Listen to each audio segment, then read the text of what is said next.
Go ahead.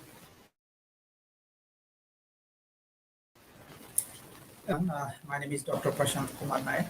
I'm a clinical head at Oasis Fertility Hospital, Bhubaneswar. So today we are just going to have a highlight one of the aspect of in vitro fertilization, that is frozen embryo transfer. As all of you know that in the process of IVF or EC, the last step is to transfer the embryos into the uterine cavity of the commissioned couple of the female. So in that process, usually we transfer the embryo in a fresh condition. That means in the same cycle where we have already retrieved the eggs and we have produced the embryos. So that is called fresh transfer. And another type of transfer where what we do, we just freeze the embryos and we transfer those embryos in another cycle, in another menstrual cycle, not in the same cycle where the eggs has been retrieved, and that is known as frozen embryo transfer. So there has been a debate since long that whether this fresh embryo being transferred is a good is better, or the outcome with frozen embryo transfer is better.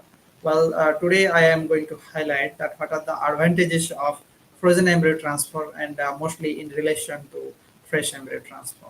So as already I told that in a IVF cycle, so usually we start the cycle usually from the second day or third day of the menstruation of the female, and there we give some injections in the that is known as mostly this recombinant gonadotropin sufficient or similar drops injected regularly and followed by alternate ultrasound is being done. Their hormones are being measured, and finally we assess the eggs, the maturity of the eggs. Usually, when the minimum 3-4 follicles, when the size becomes more than 18 millimeter, that is we call the dominant follicles or the leading follicles. Then we give some injections that is called trigger. So usually after 35 to 36 hours of trigger, we retrieve those eggs under anesthesia, and those eggs are subjected for ICSI, where the sperms from the semen or the conceived person where we take from donor sperms wherever it is applicable.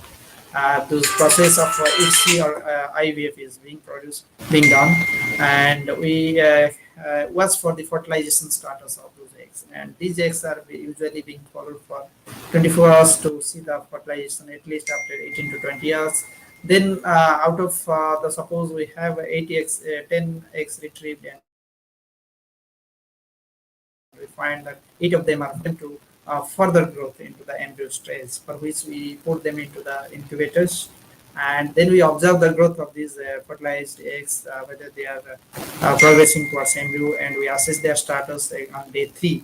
If we get sufficient number of eggs, embryos on day 3, then we decide, and as it does means we counsel the couples whether we should continue the means growth of the embryos till further till day 5, or we should freeze it in day 3,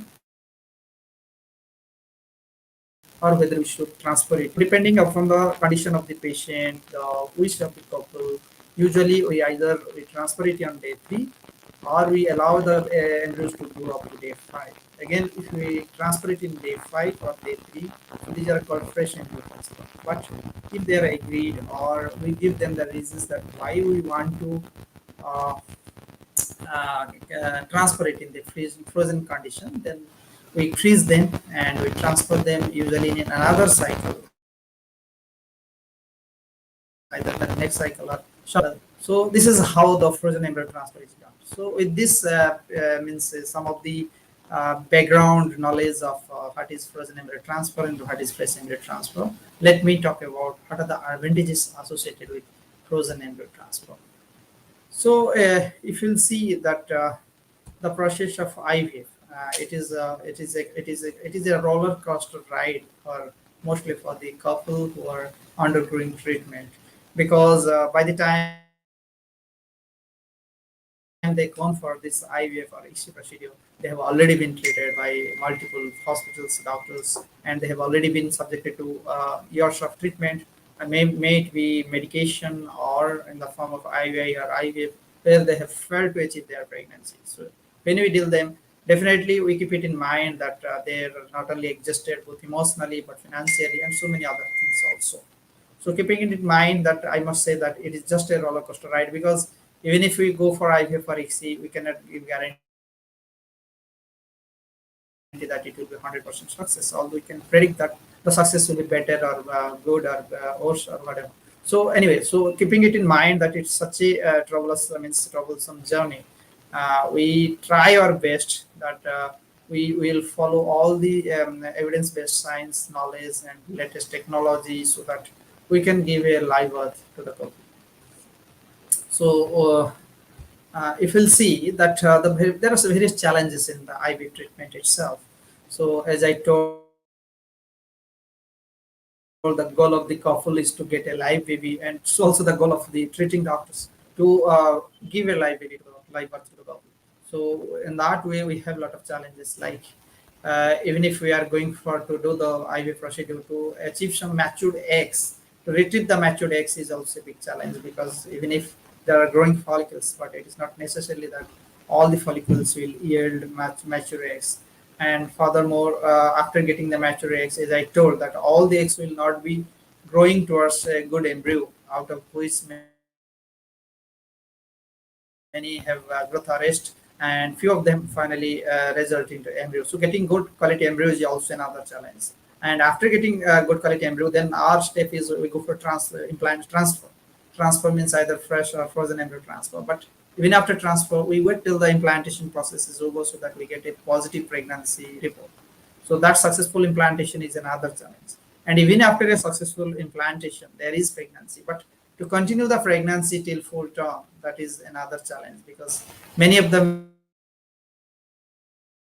may have our son or bleeding or threatened or preterm deliveries on the way, or at the end, even to get at the final result, to get a live birth is definitely the wish of the couple, the treating doctor, but that is not less than a big challenge. Well, so if we'll see various strategies, so if we'll provide any strategy, if we'll tell the patients that these are the strategies that we are following to have a live birth, to get a successful live birth, then definitely the couple will be interested to have this. So one of those strategies where we think, or the science thing, or the evidence-based medicine has already proved that leads to a little more number of live births. That is frozen embryo transfer, which usually we popularly tell as FET, frozen embryo transfer. Uh, well, so if we'll see some of the literature, because as a medical practitioners, we usually follow evidence-based medicine. We always believe in latest good quality research outcomes and recommendations. So if you'll see, there are so many studies, and out of which meta-analysis, like best quality studies in the medical science, we have seen that in a study around 11 studies has been included in the meta-analysis, including 5,379 patients, and they have found that there is a significant rise in the live birth rate among the group where the elective frozen embryo transfer was performed when it was compared with fresh embryo transfer. So this is a article,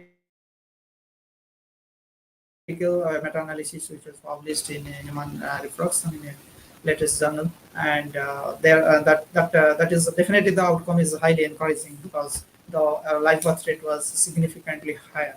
And similarly, if you'll see in the literature that what are the other superiority or the other advantages associated with FET over fresh embryo transfer, then we find that there is an increase in cumulative pregnancy rate, and that means the cumulative pregnancy rate means the live birth, even if we have transferred over the period of 1 or 2 or 3 transfers, whatever number of embryos being preserved, but final outcome is live birth, is known as the cumulative live pregnancy rate. So that has been found to be higher in frozen embryo transfer. And also it leads to a decrease in the risk of ovarian hyperstimulation syndrome. This is a condition, usually one of the risks or complications of IVF, where because of increased level of hormones like estrogen during stimulation, leads to increased extravascular fluid accumulation, and that leads to some further complications with a syndrome called ovarian hyperstimulation syndrome. So if you are using frozen embryo transfer, usually we will freeze the embryos and we don't transfer in the same cycle, and we give her treatment so that her hormone levels comes to normal level, and that thereby we can reduce the risk or we can prevent VHSs. So that is a very big advantage of frozen embryo transfer. And so also, if we are planning for a genetic testing of the embryos, because you know that uh, even all the embryos we get out of IVF cycle are not having good genetic potential. There can be some aneuploidy or other genetic abnormalities, but just looking at the embryos, we cannot explore them, and especially those couples where there is a known genetic factor in the couple, in the parents, either male or female, where their carrier chance is more. So in the such situations, usually the embryos are subjected to tests called PGT, PGT-M or PGT-A. So here the pre-implantation genetic testing is done, and the abnormal genetic of the embryos is being detected, and it is prevented from being transferred. And in such situations, usually that takes some time to get this result of PGT. It requires some time. That's why to buy that time, we cannot transfer the embryos in the same cycle. So definitely we have to wait it for the next cycle of that, further subsequent cycles.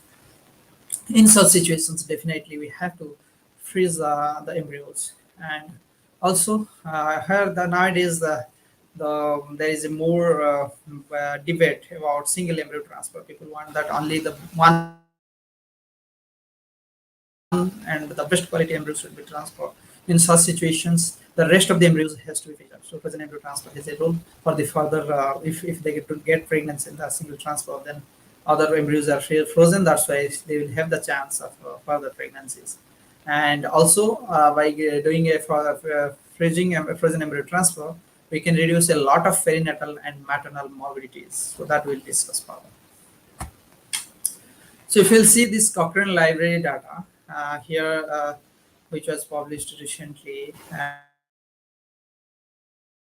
and here we can find that the cumulative live birth has been found to be encouraging in comparison to that of the fresh embryo transfer, but especially shows the live birth rate after the first transfer in fetal strategy is found to be superior, and so also the first chart shows that. And especially if we'll see this first chart also, where we can see that the diamond is in the left for especially the total number of live births and total number of cumulative live births. All these are higher in case of frozen embryo transfer, and especially if you see the OHSS in relation to ovarian hyperstimulation syndrome, and definitely it is significantly the complication is significantly lesser in case of frozen embryo transfer if you will compare with that of the fresh embryo transfer.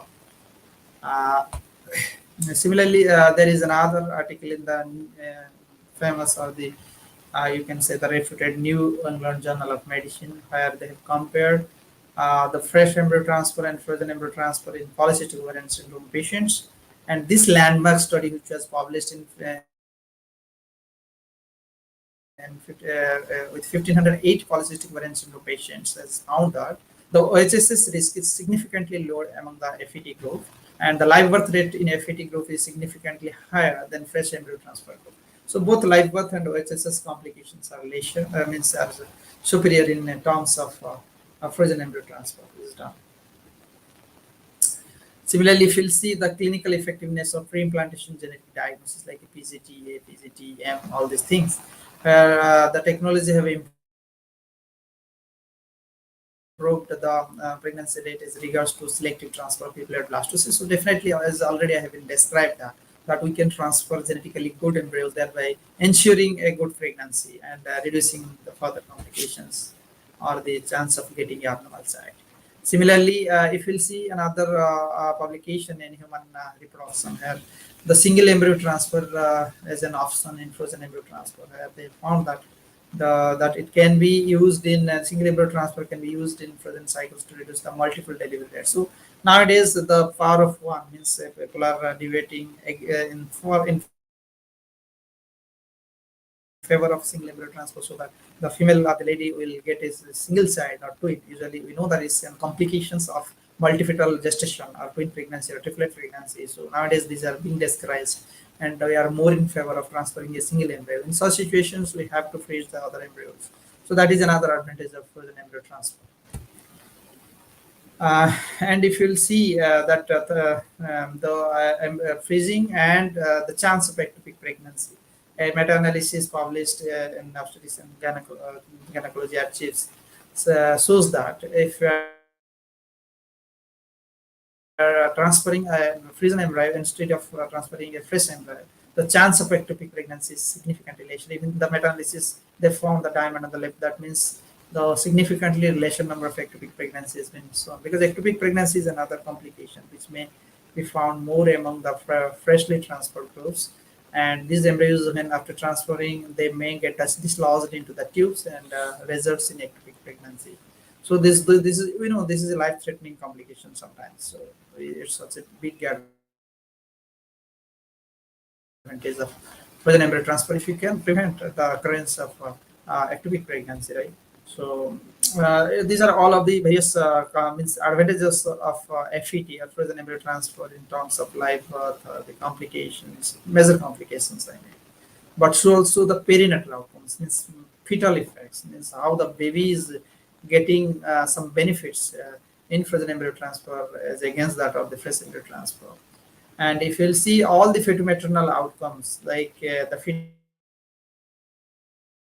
fetal complications like stillbirth, neonatal death, the microcephaly, hearing loss, neuromuscular disorders, ocular and motor disturbances, everywhere we found frozen embryo transfer is better than fresh embryo transfer. And so also pregnancy complications for the mother, like the pregnancy loss, that maternal death, gestational diabetes, preterm birth, preeclampsia, and so also the long-term risk to the babies, like cognitive impairment in the long range, and also the diabetes of the fetus, I mean, children in future, and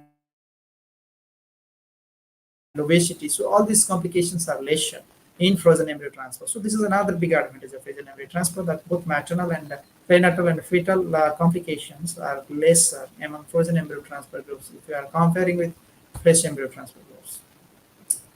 Now, if we'll see that what about elective freezing of the embryos when we compare in terms of a latest meta-analysis that is called e-freeze analysis. And here they have compared all these peripartum outcomes, both means fetal-maternal outcomes in like low birth weight. They found that there is no significant difference if we compare FET or frozen embryo transfer. So nothing to be worried even if you are transferring either a fresh or frozen. So if frozen embryo transfer has all other advantages, and there is low, the chance of low birth weight is not significantly different from that of the fresh embryo transfer. So also high birth weight, various congenital anomalies, as I have already shown a picture of cleft palate lip, and those congenital anomalies, and gestational diabetes mellitus of the mother, the hypertensive disorders like preeclampsia, eclampsia of the mother, the chance of having preterm deliveries, that means getting delivered, the baby is delivered before term, before 37 weeks. So all those conditions are definitely not good for the fetus. So those are not different, or not significantly different if you are comparing with frozen embryo transfer. And also antepartum hemorrhage, any bleeding disorders of the pregnancy are also not worse in case of frozen embryo transfer. So these are almost having equal chances of having all these complications if you are comparing with fresh embryo transfer. So nothing to be worried in relation to all these peripartum or fetal-maternal outcomes. And the same meta-analysis result strategy has concluded that among the analyzed variables, it was indicated that the freeze-all strategy stands out. This leads to a direction that the freezing techniques have already reached a level where we can fearless wait for a next cycle that is more physiological, and the technique is better tolerated by the female organism. Definitely, because in the same cycle, in the fresh cycle, when the mother is already been overloaded by injections and the higher hormone levels are at a higher level, and she's a little exhausted, so better we should give her some rest. Her physiology will come back to the normal status. And the frozen embryo transfer, the technology is so advanced that the embryos are very much safe in the frozen condition, and we have to just thaw them out, and we have to just transfer them. So definitely, if the freeze-all strategy, the meta-analysis gives a big boost, a big encouragement for the practitioners or for the medical science to accept frozen embryo transfer or FET over fresh embryo transfer. So the scientific basis behind this improved outcomes. So when we are talking about and giving evidences of research outcomes, but at the same time we should have some knowledge that why frozen embryo transfer is better, because it has been found that this advantage of frozen embryo transfer over fresh is not by chance, or it's not just simply a touch wood or due to this hospital, due to this doctor, but it has some scientific basis. So the scientific basis behind it is like this. It has been found that the endometrial receptivity is affected in women with highly circulating progesterone levels at the end of the follicular phase in case of fresh embryo transfer, because the hormone levels are high, especially the progesterone level. So that the endometrial receptivity is affected. So elevation of the progesterone at the end of the ovarian stimulation decreases the implantation rates, because this, say, the synchrony between the embryo and the endometrium is lost, and the gene expression profile of the endometrium is also altered. So this disadvantage of this physiological mechanism which prevents implantation in fresh embryo transfer is not there in case of frozen embryo transfer. So definitely this is one of the very great physiological aspect that we can say, which favors frozen embryo transfer. Now, after telling the advantages or the positive points in favor of frozen embryo transfer, I must say that what are the various indications for frozen embryo transfer. So usually frozen embryo transfer FET is performed for various conditions, including surplus good quality embryos. If we have good quality embryos, but we have transferred one or two, rest we have to freeze. More than 14 follicles due to risk of ovarian hyperstimulation stimulation syndrome. The number of follicles are more and chance of OHSS is more. And we already find some fluid in the cavity, and we find that the endometrial thickness is less than 7 millimeter or greater than 14 millimeter. And we have found that there is spotting on the day of embryo transfer. Already we are going for the embryo transfer, but we get some bleeding or spotting. And the endometrial thickness is not sufficient, it is very thick also. And the serum progesterone is greater than 1.5 nanogram. Already I have described that when the high progesterone level is there during the time of transfer, the endometrial receptivity is reduced. So usually, if it is higher, then we freeze those embryos, we cancel the transfer. If it is a difficult embryo transfer, already we are planning transfer, but we could not negotiate or transfer catheter into the uterine cavity. And if there is planning for pre-implantation genetic testing, already I told about why is it is performed and what is its advantage. And in case of freeze-all strategy, that means we have already made our mind that we have to freeze all our embryos, because we are convinced with the advantages we find with this. So hence the FET is preferred over fresh transfer, because it increases the cumulative pregnancy rate and live birth rate due to increased endometrial receptivity. It decreases the race maternal complications, and there is separation of embryo transfer from the stress and rigors of ovarian stimulation. Already I told in the fresh transfer, already the higher level of hormones and the stress with the mother is high, so we can prevent that. And there is a scope of transferring embryos in a more physiologic rather than a hyperstimulated environment. So this is the message that I want to convey, that in a frozen embryo transfer, the mother or the uterus, her body environment is more often in a very balanced condition, physiological condition, which helps not only in improving the results but also accepting the treatment. And hence, at the end, I must say that freeze the embryos and stop the biological clock from ticking for some time, so that to get a better outcome. So overall, our purpose of solving or giving the treatment of IVF is, I already told, that to get a live birth, to get a good success with lesser complications. So if you are achieving this goal of IVF treatment with a frozen embryo transfer technique, then why we should not follow this technique, and why you should not follow this strategy or protocol. So I must say that frozen embryo transfer is definitely better than fresh embryo transfer, and that our audience or our viewers, whoever watching me, they should understand that why we are in favor of frozen embryo transfer and why we want to transfer our embryos in a future cycle, not in the same cycle where the eggs has been retrieved. Well, so I hope that some of the points has been clarified, some of the important message has been given in regard to the embryo transfer. And thanks for watching us live. And again, I must bring greetings from our Oasis Fertility Group all over India, and especially from Bhubaneswar branch, which is located at Jaidev Vihar.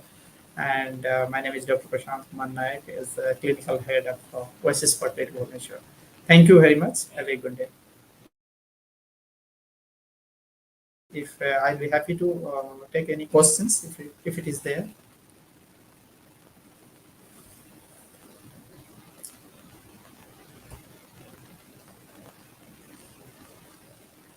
Can I get any questions if anyone has any doubt so far as the frozen embryo transfer or fresh embryo transfer is concerned?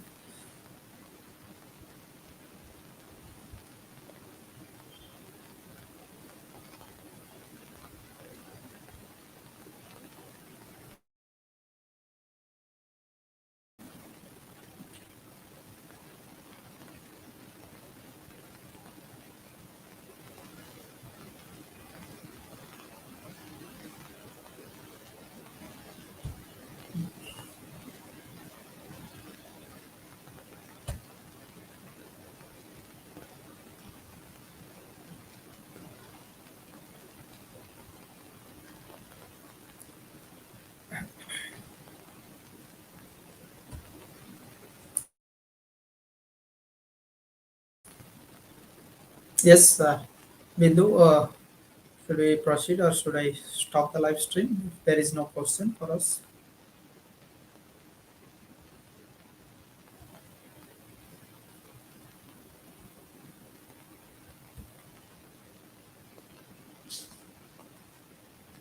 Well, there are some questions I find a response. Just I'm waiting it for. Is frozen embryo transfer more successful than fresh embryo transfer? Yes, as already I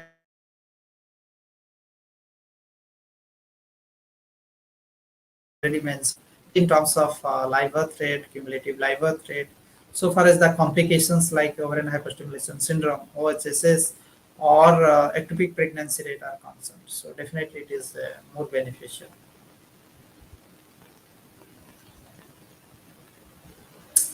There is a question: what are the chances of success with frozen embryos? So the success chance, it's not that something out of the way. So the success is for the means you can say the patient's criteria. If we get a good quality embryo with a good quality reserve of the egg and sperm, the chance of success is better always. But if we compare the same success with fresh embryo transfer and frozen embryo transfer, so definitely it is better in case of frozen embryo transfer. Yes. What are the advantages of frozen embryo transfer? So advantages are many, as I told, that the chance of ongoing pregnancy rate, the cumulative pregnancy rate, the final is more, and so also the chances of complications like OHSS, ectopic pregnancy is less, and also to have some perinatal outcomes like congenital anomalies, large birth weight, even maternal complications like gestational diabetes, hypertension. All these are also lesser in among fresh frozen embryo transfer groups. Yes.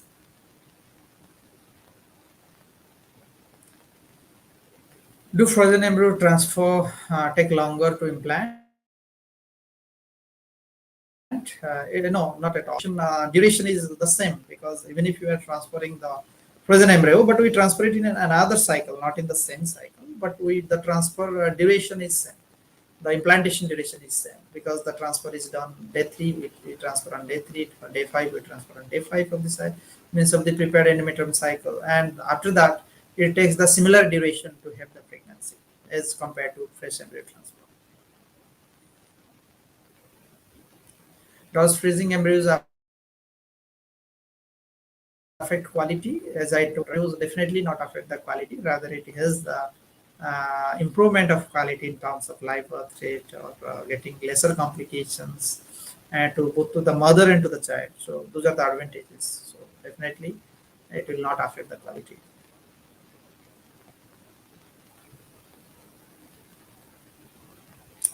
Well, I think these are the questions which I hope I have answered all your queries. So thank you very much for